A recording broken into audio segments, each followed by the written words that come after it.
Shalom, saya Devi. Kalau Anda terberkati dengan renungan ini, tolong subscribe dan tolong bagikan. Minta teman-teman yang lain untuk subscribe juga. Dengan di situ saya akan mengetahui apakah renungan saya memberkati orang lain. Saya teringat peristiwa pada saat saya SMA. Jadi sejak SMP maupun SMA, saya adalah anak yang rajin belajar. Orang tua saya nggak pernah menyuruh saya belajar dan rapot saya bagus. Rapot saya nggak pernah dapat nilai 6 dan rankingnya selalu oke lah, masuk 10 besar. Tetapi pada saat saya kelas 2 SMA, saya ada di sekolah favorit yang dimana saya nggak bisa les dengan benar begitu. Saya belajar juga belajar sendiri. Saya merasa nilai saya banyak yang jelek dan itu pertama kalinya saya ketakutan untuk menerima rapot. Biasanya saya akan deg-degan, bingung ranking berapa ya, tapi kali ini saya deg-degan saya bisa naik atau tidak. Nah, ternyata pertama kalinya hari itu papa saya dari luar kota datang untuk mengambil rapot saya. Biasanya selalu mama. Dan saya menunggu di depan pintu di luar, saya melihat bagaimana ekspresi papa saya, dia begini, saya lebih aduh naik apa enggak begitu ya, saya ketakutan. Dan waktu papa saya keluar langsung saya rebut, saya buka.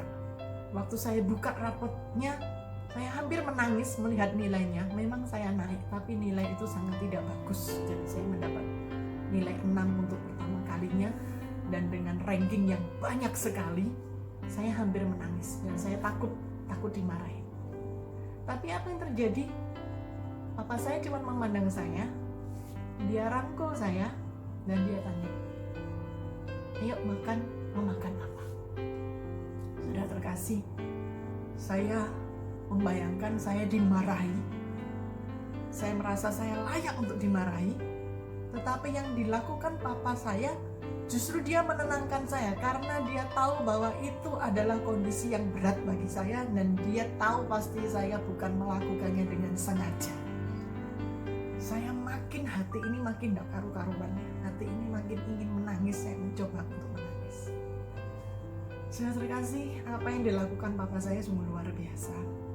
Dia papa yang mengerti saya, dia papa yang support saya. Mungkin kalau mama saya yang ambil ceritanya akan lain, dia akan marah saya habis-habisan gitu ya. Saya teringat akan Tuhan kita Yesus Kristus. Pada saat muridnya Yudas dan Petrus berbuat kesalahan, di mana Yudas mengkhianati dia, lalu Yudas menyesal dan dia tidak bisa memaafkan dirinya sendiri, dia gantung diri dan mati.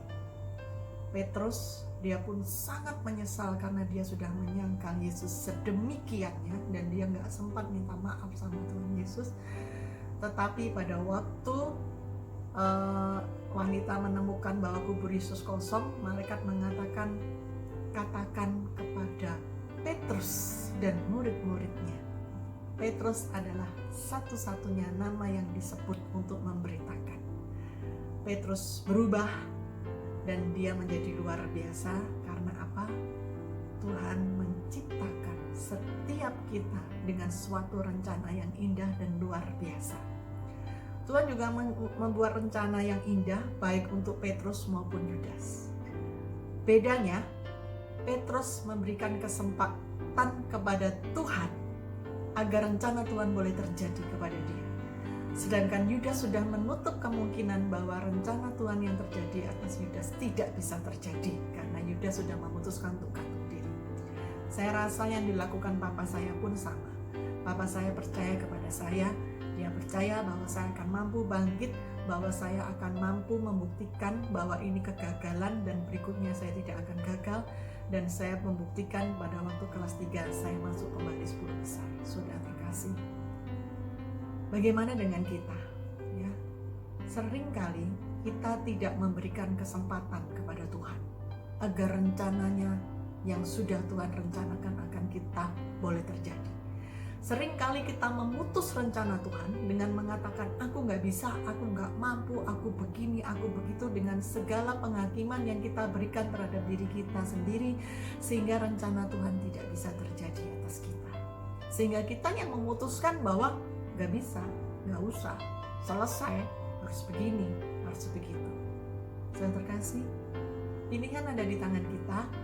kita mau menjadi seperti Yudas yang sudah tidak memberikan kesempatan kepada Tuhan, ataukah kita mau menjadi Petrus, kita gagal tetapi kita berubah, kita menyambut apa yang Tuhan berikan.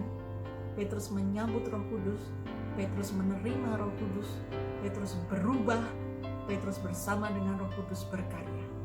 Bagaimana dengan Anda dan saya? Roh Allah sudah ada dalam diri kita. Allah sudah menciptakan rencana yang indah untuk Anda dan saya. Bagian kita adalah melakukan apa yang Tuhan sudah berikan dan menggapai apa yang Tuhan berikan. Pilihan bebas ada di tangan Anda. Kita angkat satu pujian bagi Tuhan.